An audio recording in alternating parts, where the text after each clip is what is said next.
Hello everyone, EC22X here. We're gonna be talking about week 2 of the Raid Draft League. Lots of awesome things happening. I said very decisive matchups for a couple of our players, but let's talk about the rankings from last week. So ranking the last week, we had Solos's supporters been as first, San Diego Palki as first too. Technically speaking, it was just I believe it was a game difference or maybe schedule strength. It one with only 1 week of data, it's a kind of little hard to decide. But as I mentioned in our previous videos, there was a lot of important matches that happened that are gonna cause a big shift of things. Unfortunately, due to 2 worlds happening, Solos's supporters and Mawile Murkros couldn't play each other on actual card. It was ended up being a showdown game. So if you guys are interested, like I mentioned, all the link of the video of the match is below. I think it was a little unfortunate that it ended up. I'm not gonna spoil the thing, but it shake up a lot of things, but it's still a really solid matchup. I think I'm pretty sure this is gonna be one of the tougher starts for our friend Ally Switches Pain, the manager of Mawile Murkros, especially because given the fact that he actually is gonna be facing Joe K, who is the old wild fish, one of our newcomers. I do want to think it's actually very funny because Ally ended up having slightly more of like a not easier but like softer way of starting the season on season 1, and then ended up a lot of strong opponents at the end. This time I think it's a little bit reversed based on the 2 weeks of data we have so far. So really looking forward to it. Unfortunately, it is gonna be another showdown match, so I probably will just link it below for you guys. We do try to avoid having showdown matches in our YouTube, just for Pokemon reasons, but really excited for that match. It's gonna decide a lot of seeding too at this point. And yeah, another match I'm looking really forward to was my 2 friends, like I mentioned, Sven and Vat. And then we had the new Bark Loud puppies who actually had Old Wild Fish too. I am so sorry, 45 Mice, if you're listening to this. I didn't think you were gonna have one of the toughest and crazy schedules out there. Fans, just for a little bit of spoilers for week 3, he gets Pokeson, which is on 7th spot right here, but they probably one of the most insane schedules. I think Jackie, the Athens Alcremia, are probably the second one with the toughest schedule so far based on what we've seen. Getting Angelo, who was, like I said, made it on the season 1 like top card on week 1. So, and I think they got she got Pokeson, I think, or Atmosphere. Well, one of the 2, but still, really some tough schedule for some of our players. And it was all random nice. I couldn't control it, but we do have a recording match, so stay tuned and let's watch it. Welcome, everyone. My name is Grayson DeWolf, joined by Izzy, and we are so excited to be showcasing this week's matchup of Diamond versus Pokesun. Hello, everyone. Yeah, this is actually really cool. Diamond is the POV we're watching, and he also was a season 1 player. Really excited to see. He missed top cut last time just for a couple matches. It was his first draft, so coming back the second time, I think we're gonna see a more versatile team already. Like he ended up taking the Rain core, so I was really excited about that. And on the other hand, Pokeson is one of our newer players, and they're both 1-0 into week 2. So kind of, I'm not sure what you expect, but PZ is one of my favorite Pokemons, and anything could happen. Yeah, I think it's really interesting how offensive Pokesun's team is. You know, we see that Porygon Z mixed with that Clefairy. I can imagine that could be a really scary lead, as well as I love the Dracovish bring, considering that I'm assuming when you're looking at the draft of Diamond's team, seeing the Rain option makes for Dracovish being a very easy bring. And sure enough, we do see that very offensive lead of a Porygon Z and a Clefairy probably looking to follow me and dodge some attacks that would normally do a ton of damage to Porygon Z. But over on Diamond side, we do see a Tapu Koko and a Persian. Yeah, very a classic league when you use Porygon Z. Clefairy or usually does like follow me. Since Porygon Z usually is at the speed is kind of in the medium level, but you could go over Nasty Plot. You could just Clefairy is just gonna tank anything from what we see. On the other hand, while Diamond, I hope I didn't get to catch it, but hopefully he had spread moves going on because yeah, I Snarl comes out really good because follow me could just be happening. Yeah, I think Snarl is. I would imagine that Persian might have been a bring anticipating this lead, making sure that Snarl can lower that special attack of Porygon Z. And we do see without the follow me how much Volt Switch does into a non Dynamax Porygon Z. I was almost shocked. I almost feel like they were going to Dynamax there. And just seeing how much damage that Volt Switch did, I'm not sure if they want to Dynamax the Porygon Z anymore.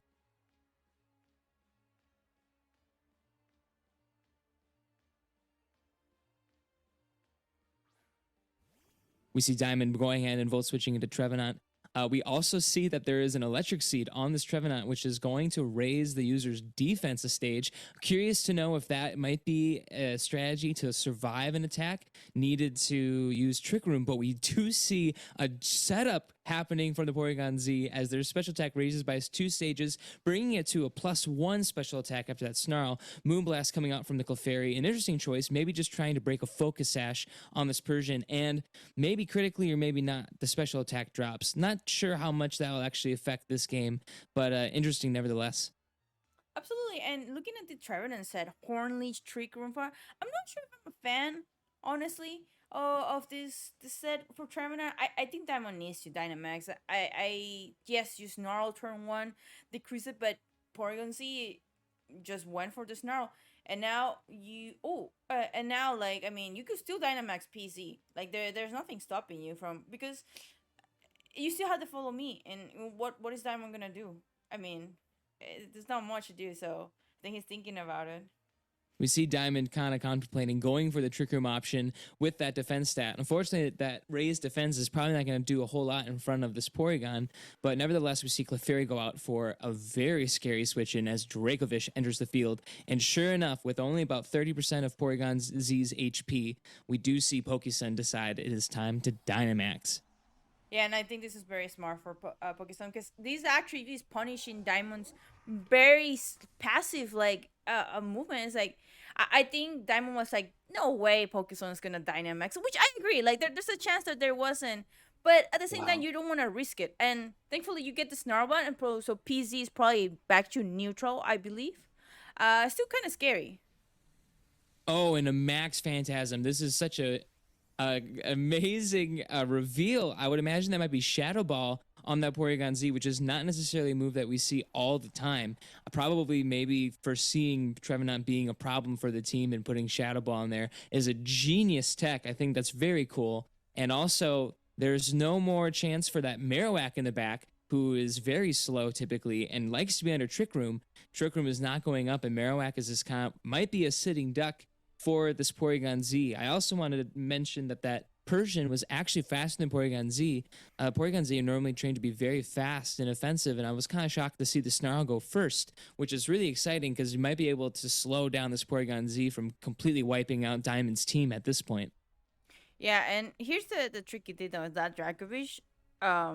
It could be a Scarf Dracovish, and if it's a Scarf Dracovish, I think this is GG's because this is gonna hurt, and you have to pick your poison, right?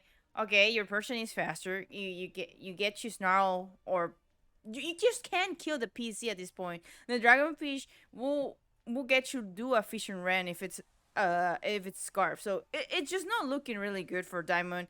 I think being too passive just is hurting him right now. Absolutely. We're going to have to see what the targeting choices from Pokésun are. I think if the Dracovish is going first, like you mentioned, is going into this Tapu Koko, it could do a sizable amount combined with whatever the Porygon is dishing out. So let's see what happens here. We do see the Vicious Run come out. It is the first thing in the field, and oh my word, that does over half of to the Dynamax Pokemon's HP, meaning it would have been an easy knockout if it weren't for the Dynamax, proving to be probably the right decision by Diamond. But let's see what this Porygon Z targets. Oh no, the Tapu Koko is faster than the Porygon Z, and this should be a one-hit knockout into this Dracovish thanks to it being super effective. That will certainly make it a little easier for Marowak in the back to deal with this Porygon Z, but I'm curious to know if this Porygon Z is targeting to the Tapu Koko and if it's enough to take off the knockout. I would imagine it quite might be. We see Max Strike come out is going to lower the speed of all users, but it also is going to have stab from this Porygon Z, and I do believe that that is enough to get an easy knockout onto this Tapu Koko. Yeah, and this is not looking good. Like I think Pokesum realized, you know what, the person is not doing anything, and you're right, the person is not doing anything, and having Marowak in the back when the PC has a Shadow Ball, this is just over, unfortunately. Totally. I'm curious to know what the moveset on this Marowak is. Likely the ability or holding a thick club is going to bring Marowak's attack stat to be crazy high for the format. I remember always being fantastic. We do see that maybe Snarl, we do know that this Persian is faster than the Porygon Z. I don't think Snarl will be enough to take it out, but I might be able to slow it down from taking too much damage on this Marowak. I think seeing this Pokesun is going for a helping hand, maybe just trying to use a Max Phantasm in this Marowak and get the job done, even through Protect. Let's see how much this does. It should do a ton with this helping hand. Oh no, it actually only does about 30%. Marowak hands on quite handedly, and I'm curious to know what Pokesun's fourth Pokemon is. We've seen the Clefairy, the Porygon, and of course the Dracovish that went down, but if there is a positive matchup of Marowak into whatever's in the back, there might be a chance that Diamond might be able to bring this back, however so slight, but also might be good information to know what the fourth Mon that was brought to Diamond's team was, as well as we look towards a game 2.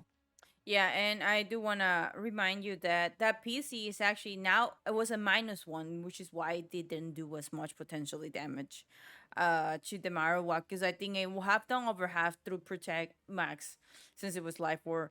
And it's very unfortunate that, a Diamond went with trying to do Snarl and hope to KO, but it's not going to be enough. And oh, Oh, man, wow.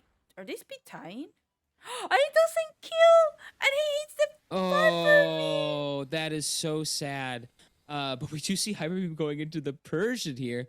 Very interesting. It's a critical hit. I'm not sure if that mattered. No, I do believe the Actually, Persian they has don't. actually No, been going first for this entire no, no, no, no, no, no. match so In far. the I was I okay. I must miss it because I thought in the last turn it went first because because the PC max strike. So the Persian was at least a -1 because of that max strike.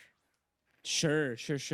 I we can definitely look back. I do I hard to know. I think the Persian has been going first. No, it has been until that, because I thought, but it's okay. Well, one thing to know though, I think that critical hit does matter because it was a -2, and we saw that it was actually assault best.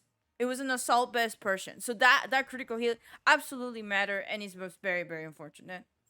Oh man, and we do see that Talonflame gets a clean knockout with Bravert going into the Marowak to finish up for game 1. And I would say that Pokemon had quite a handed lead for that whole time. Yeah, I do understand not wanting to do the rain lead, right? Because there is a Dracovish, but I think you need to be aggressive. Like when you're fighting a PC, you need to do the aggression back. Like you cannot let PC go on, especially after you have a follow me user. That's just broken. Like in Series 6 when we had the Pokemon bans, PC was a monster. It was Yeah, just like absolutely. there was a fake Sun team, but it was just a monster. I don't know if Diamond is like, oh, maybe I Jen things wrong because he keeps looking through his team right now. I'm a little worried about that. Oh, but yeah, yeah, he needs to start Rain in my opinion. Like it should just be Kinder Pelipper. Yeah, and I wonder with that last spring, another option that is very offensive, leading with the Talonflame and going with Tailwind would set up the Dracovish to be nearly unstoppable versus a lot of this team. The Tapu Koko probably wouldn't be able to outspeed the Dracovish, and I think that would do so much damage. Also, that Diggersby is waiting to also, which I remember from back in the old format, the Clefairy was often put alongside the Diggersby just because Diggersby was doing so much damage, and it also enjoyed having some redirection on its side. So I'm curious if that's also a viable option to the team, and we'll have to see what adjustments we have going into game two. Yeah, and don't forget that you still have the tailwind from Diamond side. I do believe I did see it on the pellet, but if it didn't, then it's kind of bad. But I do not like this lead from Diamond. Just gonna say that. We do see Pokesun liking what happened game one. Do not blame them at all. That was so offensive. And we do see the exact same lead being ran back by both parties. I'm curious if potentially Diamond might be a little more offensive this time and Dynamaxing sooner, being able to take more of those hits. We did see that neutrally that the Persian was able to go first over this Porygon Z, so a Snarl will at least bring it to -1. And if they go for the same play of nasty plotting again, I'm not sure if they would, but if they did, I think you would be able to maybe Dynamax Tapu Koko, do a really big Max Lightning into either Clefairy or Porygon Z and try to remove him from the field and be able to start putting on that pressure that was totally absent the previous game. As we do see the Dynamax come out, likely that Porygon Z. Yeah, and this time I think Pokemon just didn't want to risk the damage, and I agree absolutely. Like you don't risk the damage right now. I do believe that this looks slightly in favor of them. I will have to ball switch the PC though, because what if Clefairy had follow protected, which it didn't do this time, but we'll see what happens now. We see the special attack drop. The Volt Switch is going to Clefairy. How much does this do? Not a whole lot, not even 50% total. Clefairy is down below half, just barely. And we do see the new strategy here is having that rain mode in the back. This Pelipper coming out here might be taking a hefty hit from this Porygon Z. Despite it being -1, Pelipper is not necessarily known for being the most defensive Pokemon. We see the Max Strike come off, is indeed going to go into the Persian slot instead, and that is at -1 a clean knockout. No critical hit, that was clean as the Persian goes down from full HP to 0. Okay, that actually sucks because I mean I know I said that PC's OP, but wow, that is Especially if that was a Assault Vest, which it sure was. A -1 special attack. wow. Porygon Z one-shotted an Assault Vest Persian. I guess to be totally honest, I don't have my updated calcs for what Persian special defense is, but I still believe that that is quite a mighty feat. And reminding myself why Porygon Z was so scary back in this format, we do see though that the Kingdra is in the rain with Pelipper and potentially will be able to set up potentially reverse sweep if we see that this Kingdra goes for a Dynamax this turn. I think it'd be kind of scary if you didn't go for the Dynamax here, just because I think that Porygon Z will still be able to get a shot off into that Kingdra. And if it wasn't Dynamax, you'd be really, really potentially behind in just the overall HP pool. As we do see, they go for the Dynamax. So here's the very, very unfortunate thing. I don't think Kindra KOs the PC. No, Yeah, it might be very close. Also with Follow Me, I think if we haven't really seen the Clefairy go for Follow Me very much, just because there hasn't been a lot of pressure going on to the Porygon. But this might be the first turn where we do see a Follow Me. But no, in the face of a Kingdra in the rain, we just see a helping hand come out. That is crazy. I wonder how much this Max Geyser does to this Porygon Z. It's definitely going to matter how it was trained. We see that does not enough at all, even with the Life Orb, meaning that this Max Strike's going to come out. It is helping handed, but it's at -1, meaning it's going to still do so much damage. Yeah, no, PC's broken, man. This is why it was so annoying. If you have to respect it, like, uh, yeah, it's just he just didn't play. I think survive on 9 HP. It's still pretty bad because you need to Hurricane here. Hurricane, hope for a confusion on the PC. Like you have to double into the PC. Yeah. And also, the Clefairy's Friend Guard is really coming in clutch here. I think Porygon Z might have been able to survive that hit that previous turn, but certainly the Friend Guard is really mitigating that damage in a really helpful way. I am kind of interested in this turn with hopefully maybe they're trying to catch a Max Strike into the Kingdra slot, but Pokestun does not fall for it, goes into the developer slot, maybe predicting a max guard, and cleanly one-shots it, meaning that the Kingdra is just kind of a sitting duck for this entire team without having taken a single KO onto Pokesun's side yet. Yeah, so this was a mistake from Diamond. The Pelipper, even with the Tailwind, was at -2 because it got max strike the first time it came in. So you had to call out that he wasn't gonna attack your Kindra. I understand being safe, but you just had to. You just couldn't afford that, so it's very unfortunate. And that Kindra's just gonna die to recoil after this attack too.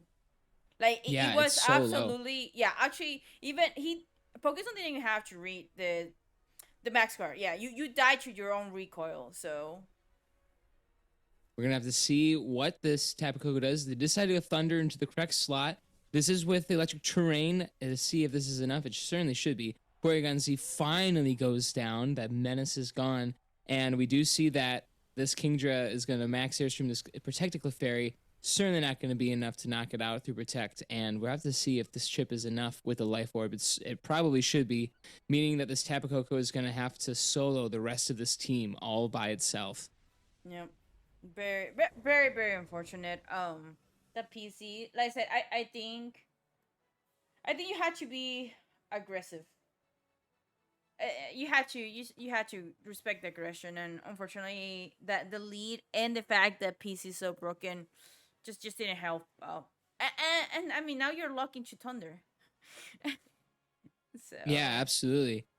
Curious about the targeting into Clefairy here. I feel like going for the Talon Flame makes way more sense just because if they use Follow Me, then you get that Clefairy, and if not, then we have seen the Protect coming out. This Thunder, is this enough to take up the Clefairy? It certainly should be, bringing it down to 0, meaning that we have matched Tailwinds right now, but I do think that Diamond's Tailwind will be coming back to yeah, it's petering out this turn, meaning that we have the next 3 turns of Pokesun's team just absolutely getting to have their pick of whatever attacks they have against this Tapu Koko. Let's finally see what this last Pokemon is. It is Dracovish, meaning that this should be an easy cleanup for Pokesun. I don't think anything can stop this Vicious Wren coming in, doing probably enough damage to one-shot it. This Brave Bird is certainly going to make sure that it does. And yes, this Vicious Wren that's coming in next is certainly going to be enough. We saw that it did over half damage when this Tapu Koko was Dynamax, meaning that this is going down. And we see a clean 2-0 come out and for Pokesun's victory. absolutely, and like I said, it was gonna be tough. It was gonna be tough, and Pokemon honestly did a good job. Stopping. He did a good job, like stopping it from. Did a good job stopping from actually letting Diamond go a little too passive, because the way Diamond tends to play also as a player is a little bit more passive, and this aggressive team just allow I mean, just PC is just broken. I just want to like, yeah, I think you either went for the TR mode, or you just had to go with the rain mode right away. You just had to go burr burr burr, just like Pokesun was going to go burr burr burr. Yeah, absolutely. I do think that potentially that Trevenant setting up Trick Room and maybe having the Marowak do most of the work that game 1, I think that was probably the game plan. And once Trevenant was out on the field, it felt like there was too much pressure going into that slot. And I'm not even sure if Trevenant got to even attack once in that first Nope, game. I can't remember, but I don't think it did. it And so absolutely really not. makes it hard to set up that mode versus the Porygon C, especially when there's no redirection on this team. And so I do think you're right, where I think when I look at this team preview, I think the only thing I feel comfortable with bringing would be leading Developer in the Kingdra, not having in the back, by having in the front. And if you do have to do with the Dracovish, the good news is that the Vicious Wren is doing 4 times weak damage into the Kingdra, and I think the Kingdra, their HP pool is probably the most important. And so, not necessarily being scared of the Dracovish as much, but just knowing that the Kingdra would be able to one shot many threats. As looking down this team, the Diggersby, the Talonflame, even doing a lot of damage into the Porygon Z would be really good as well. Of course, the friend guard is certainly going to be mitigating that damage, but I think that's the most offensive choice we have here. I think chipping down Porygon Z, which is kind of a glass cannon, is really important. So that way, even if Kingdra would lose kind of the Dynamax trade off, I think the pieces in the back might have a decent chance of beating the rest of the team. And I think that might have been a more consistent strategy. Yeah, absolutely. And I mean, lesson learned for Diamond, and he probably won't do the mistake. I do think he played the game too a little better, because I personally would have thought, with a Cell Best and the Snarl, maybe I survive one max strike. Nope. Nope. You don't survive. Like, I was caught off guard personally about that. I mean, Me as person well. person is a little squishy, but you will think, -1, a Cell Best. Yeah, no, never mind. I think that probably, because he got crit too in game one, it gave him maybe a false sense of hope. I personally been on that. Like, I personally experienced where, oh, you crit me game two, so I think the crit matters. So I game three, then you do the same thing, and I think, oh, I will survive. I ended up not surviving, so I was like, oh, well, the crit matter, because then I didn't know if you hadn't crit me, I knew you were gonna kill me, or Sure. like KO me. So it's one of those unfortunate. I just think, like, in general, the Pokésum kept it straight on game two, right? Like, Dynamax in T1, this time, instead of going for the greedy nasty plot, was the right thing to do. I do wish Diamond had targeted the Tapu. I mean, target The Porygon Z the game one. Pergancy, yeah, the Pergancy in game two too, because it both.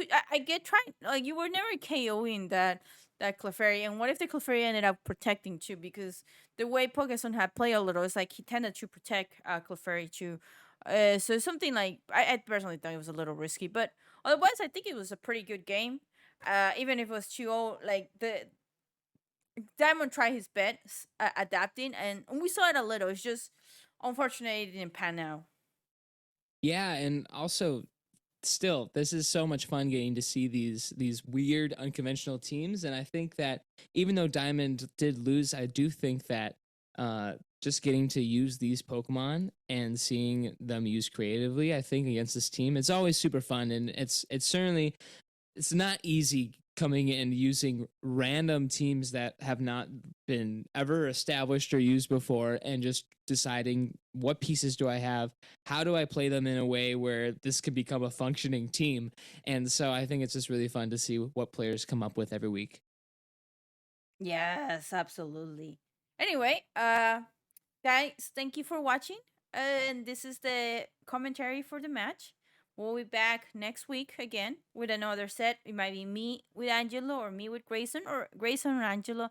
It honestly depends which one of us is free. So hopefully you're enjoying this, and thank you, everyone. Bye. See you next time.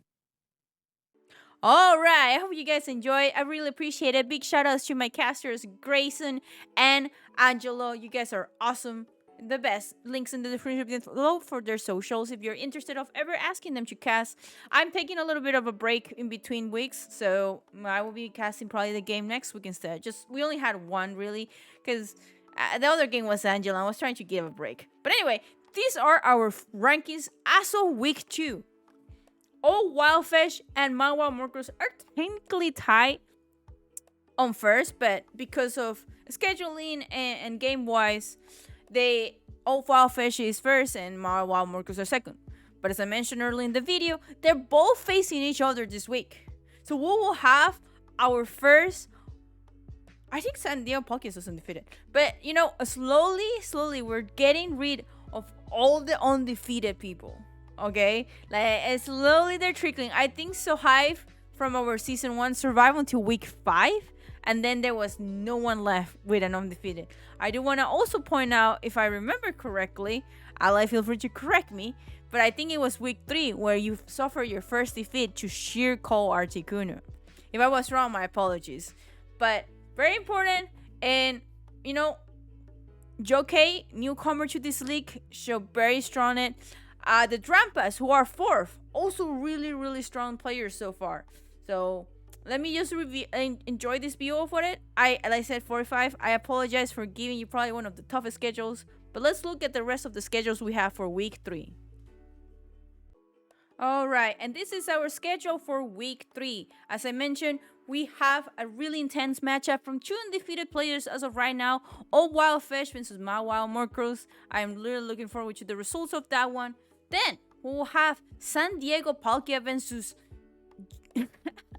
California Crawlin, the battle of the California players. They actually, I believe, live really close to each other. So really excited to be that one. And 45 mice once again, getting that next Italian player in the league gets the Drampas. That is gonna be rough. It's definitely gonna be a rough start, but hey, you can be 0-3 and still, if you win the rest of your matches, not only is you resistant, because there's a soft thing as resistant because of the schedule, you still can make it to playoffs. So 45 mice, I believe in you. Otherwise, I think Cole is just cursed. Then we got a fun match between Jackie and the Alolan Raccoonists and Ducky and Boston Red Sox on the side.